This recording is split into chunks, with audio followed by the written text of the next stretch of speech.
Silicon ಸಿಟಿಯಲ್ಲಿ ನೀರಿನ ಅಭಾವ ಶುರುವಾಗಿದೆ. ನೀರಿನ ಅಭಾವದ ಬೆನ್ನಲ್ಲೇ ಜಲಮಂಡಳಿ ಸಭೆ ಮೇಲೆ ಸಭೆ ನಡೆಸ್ತಾ ಇದೆ. ಜೊತೆಗೆ ನೀರನ್ನು ಸೇವ್ ಮಾಡೋದು ಹೇಗೆ ಮತ್ತು ಎಲ್ಲೆಲ್ಲಿ ನೀರಿನ ಸೋರಿಕೆ ಆಗ್ತಾ ಇದೆ ಅದನ್ನು ತಡೆಗಟ್ಟೋದು ಹೇಗೆ ಅನ್ನೋದ್ರ ಬಗ್ಗೆ ಒಂದಷ್ಟು ಜನರಿಗೆ ಮಾಹಿತಿಯನ್ನು ಕೂಡ ಕೊಡ್ತಾ ಇದೆ. ಜೊತೆಗೆ ಅಂದರೆ ಯಾವ ರೀತಿ ಅದರ ಬಗ್ಗೆ ಕ್ರಮ ತೆಗೆದುಕೊಳ್ಬೇಕು ಅಂತೇಳಿ ಅಧಿಕಾರಿಗಳಿಗೂ ಕೂಡ ಈಗಾಗಲೇ ಸೂಚನೆಯನ್ನು ನೀಡಿದೆ. ಇದೀಗ ಮತ್ತೊಂದು ಅಂದರೆ ಯಾವ ರೀತಿ ನೀರನ್ನು ನಾವು ಸೋರಿಕೆ ಆಗದೇ ಇರೋ ರೀತಿಯಲ್ಲಿ ಮತ್ತು ಅತಿ ಹೆಚ್ಚು ನೀರನ್ನು ಮಿತವಾಗಿ ಹೇಗೆ ಬಳಕೆ ಮಾಡಬೇಕು ಅನ್ನೋದ್ರ ಬಗ್ಗೆಯೂ ಕೂಡ ಈಗಾಗಲೇ ಜಲಮಂಡಳಿ ಒಂದಷ್ಟು ಸೂಚನೆಯನ್ನು ನೀಡಿದೆ. ಅದರಲ್ಲಿ ನಾವಿವಾಗ ನೋಡ್ಬೋದು ಏನು ಏರಿಯೇಟರನ್ನು ಬಳಕೆ ಮಾಡುವಂಥದ್ದು, ಇದು ಮನೆಗಳಲ್ಲಿ ಕೂಡ ಬಳಕೆ ಮಾಡಬೇಕು. ಜೊತೆಗೆ ಹೊರಗಡೆ ಅಂದರೆ ನಗರಗಳಲ್ಲಿ ಇರುವಂತಹ ನಲ್ಲಿಗಳಿರ್ಬೋದು ಅಥವಾ ಬೇರೆ ಬೇರೆ ಎಲ್ಲೆಲ್ಲಿ ನೀರು ಫ್ಲೋ ಆಗ್ತಾ ಇರುತ್ತೆ ಅಂತಹ ಜಾಗದಲ್ಲಿ ಈ ಏರಿಯೇಟರನ್ನು ಬಳಕೆ ಮಾಡಬೇಕು ಅಂತ ಹೇಳಿ ಈಗಾಗಲೇ ಜಲಮಂಡಳಿ ಒಂದು ರೂಲ್ಸನ್ನು ಕೂಡ ತಂದಿರುವಂಥದ್ದು. ಅಂದರೆ ಎಲ್ಲೆಲ್ಲಿ ನೀರಿನ ಬಳಕೆ ಸುಮ್ಮನೆ ಬಳಕೆ ಆಗುವಂಥದ್ದು, ಮಿತವಾಗಿ ಬಳಕೆ ಮಾಡಬೇಕು ಅನ್ನುವಂತಹ ನಿಟ್ಟಿನಲ್ಲಿ ಮಾಡ್ತಾ ಇರುವಂಥದ್ದು. ಇದನ್ನ ನಾವು ನೋಡ್ಬೋದು. ಈ 3 ಟ್ಯಾಪ್ಗಳಲ್ಲಿ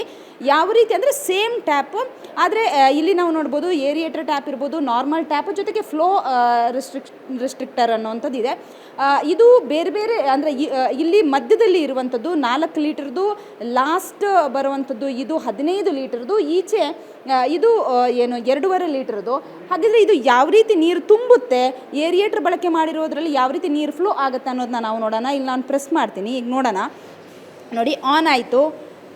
ಮಧ್ಯದಲ್ಲಿ ನಾವು ನೋಡ್ಬೋದು ಏರಿಯೇಟರ್ನ ಹಾಕಿದ್ದಾರೆ. ಏರಿಯೇಟರ್ ಹಾಕಿರುವಂತಹ ನಲ್ಲಿಯಲ್ಲಿ ಯಾವ ರೀತಿ ನೀರು ಬರುತ್ತೆ ಅನ್ನೋದನ್ನ ನಾವು ಗಮನಿಸ್ಬೋದು. ತುಂಬ ಮಿತವಾಗಿ ನೀರು ಬರುತ್ತೆ. ಅಂದರೆ ಎಲ್ಲೂ ಕೂಡ ಆಚೆ ಈಚೆ ಎಲ್ಲೂ ಕೂಡ ನೀರು ಫ್ಲೋ ಆಗ್ತಾ ಇಲ್ಲ. ನಮಗೆ ಎಷ್ಟು ಬೇಕೋ ಅಷ್ಟು ಮಾತ್ರ ಬಳಕೆ ಮಾಡ್ಕೊಂಡು ಹೋಗ್ಬೋದು.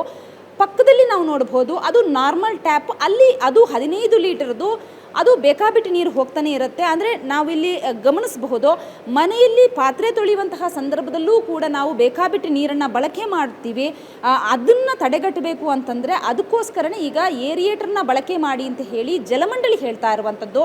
ಯಾಕಂತಂದರೆ ನೀರು ತುಂಬ ಇವಾಗ ನಮಗೆ ಬೇಕಾಗಿದೆ, ನೀರಿನ ಬಳಕೆಯನ್ನು ತುಂಬ ಮಿತವಾಗಿ ಮಾಡಿ ಅಂತ ಹೇಳಿ ಜಲಮಂಡಳಿ ಪದೇ ಪದೇ ಜನರಲ್ಲಿ ಹೇಳ್ತಾನೆ ಇದೆ. ಈ ಕಡೆ ನಾವು ನೋಡ್ಬೋದು, ಇದು ಏನು ಇಲ್ಲೂ ಕೂಡ ಅಂದರೆ ಕಿಚನಲ್ಲಿ ಬಳಕೆ ಮಾಡೋದಕ್ಕೆ, ಅಂದರೆ ಇದನ್ನು ವಾಶ್ ಬೇಸಿನಲ್ಲಿ ಅಂದರೆ ಕೈ ತೊಳೆಯುವಂಥದ್ದು ಅಂಥದ್ದಕ್ಕೂ ಕೂಡ ನಾವು ಮಿತವಾಗಿ ಬಳಕೆ ಮಾಡಬೇಕು. ಹಾಗಾಗಿ ಎಲ್ಲೂ ಕೂಡ ನೀರನ್ನು ಸುಮ್ಮನೆ ವೇಸ್ಟ್ ಮಾಡಬೇಡಿ ಅನ್ನುವಂತಹ ಒಂದು ನಿಟ್ಟಿನಲ್ಲಿ ಜಲಮಂಡಳಿ ಈಗಾಗಲೇ ಒಂದು ಏರಿಯೇಟರ್ನ ಬಳಕೆ ಮಾಡಿ ಅಂತ ಹೇಳಿ ಈ ಒಂದು ರೂಲ್ಸನ್ನು ತಂದಿರುವಂಥದ್ದು. ನಾವು ಗಮನಿಸ್ತಾ ಇದ್ರೆ ಅಲ್ಲಿ ನಿಜವಾಗಿಯೂ ಗೊತ್ತಾಗುತ್ತೆ, ಏರಿಯೇಟರ್ನ ಬಳಕೆ ಮಾಡಿದರೆ ಯಾವ ರೀತಿ ನೀರು ಫ್ಲೋ ಆಗಿ ಅಂದರೆ ಸಣ್ಣಕ್ಕೆ ನೀರು ಬರುತ್ತೆ. ಸೊ ಅಷ್ಟರಲ್ಲಿ ಮಾತ್ರ ನಾವು ನೀರನ್ನು ಬಳಕೆ ಮಾಡ್ಬೋದು ಅಂತ ಹೇಳಿ. ಇನ್ನು ಪಕ್ಕದಲ್ಲಿದ್ದಂತಹ ನಲ್ಲಿಯಲ್ಲೂ ಕೂಡ ತುಂಬ ಫ್ಲೋ ಅಂದರೆ ತುಂಬ ಫಾಸ್ಟಾಗಿ ಹೋಗ್ತಾ ಇರುತ್ತೆ. ಅದರಿಂದ ನಮಗೇನು ಯೂಸ್ ಇಲ್ಲ, ಅದರಿಂದ ನೀರು ಸುಮ್ಮನೆ ವೇಸ್ಟ್ ಆಗುತ್ತೆ ಹೊರತು ಅದರಿಂದ ಯಾವುದೇ ರೀತಿಯ ಏನು ಯೂಸ್ ಇಲ್ಲ ಅನ್ನುವಂಥದ್ದು. ಹಾಗಾಗಿ ನೀರನ್ನು ಮಿತವಾಗಿ ಬಳಕೆ ಮಾಡಿ. ಇದಕ್ಕೆ ಏರಿಯೇಟರ್ನೂ ಕೂಡ ನೀವು ತಗೋಬೇಕು ಅಂತಂದರೆ ಏನು ತುಂಬ ಕಾಸ್ಟ್ ಏನಿಲ್ಲ, ಕಡಿಮೆ ಕಾಸ್ಟಲ್ಲಿ ಈ ಏರಿಯೇಟರ್ನ ನಾವು ತೆಗೆದುಕೊಳ್ಬೋದು. ಅಂದರೆ ಪಕ್ಕದಲ್ಲಿರುವಂತಹ ಅಂಗಡಿಗಳಿಗೆ ಹೋಗಿ ಕೂಡ ಈ ಏರಿಯೇಟರ್ನ ನಾವು ಪರ್ಚೇಸ್ ಮಾಡಿಕೊಂಡು ಮನೆಯಲ್ಲಿ ಬಳಕೆ ಮಾಡ್ಬೋದು, ಅಥವಾ ನಗರದ ಏನು ನಲ್ಲಿಗಳಿಗೂ ಕೂಡ ಬಳಕೆ ಮಾಡ್ಬೋದು ಅನ್ನುವಂತಹ ಏನು ಜಲಮಂಡಳಿ ಅಧಿಕಾರಿಗಳು ಹೇಳ್ತಾ ಇದ್ದಾರೆ. ಒಟ್ಟಿನಲ್ಲಿ ಏನು ತಮ್ಮ ಮನೆಗಳಲ್ಲಿ ಬಳಕೆ ಮಾಡುವಂತಹ ನೀರಿನಲ್ಲಿ ಇದು ಪೋಲಾಗುವಂಥದ್ದು.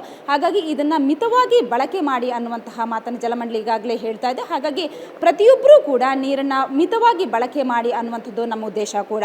ಬೆಂಗಳೂರಿನಿಂದ ಕ್ಯಾಮ್ರಾ ಪರ್ಸನ್ ಸತೀಶ್ ಜೊತೆಗೆ ಮಮತಾ ಮರ್ದಾಳ, ಏಷ್ಯಾನೆಟ್ ಸುವರ್ಣ ನ್ಯೂಸ್.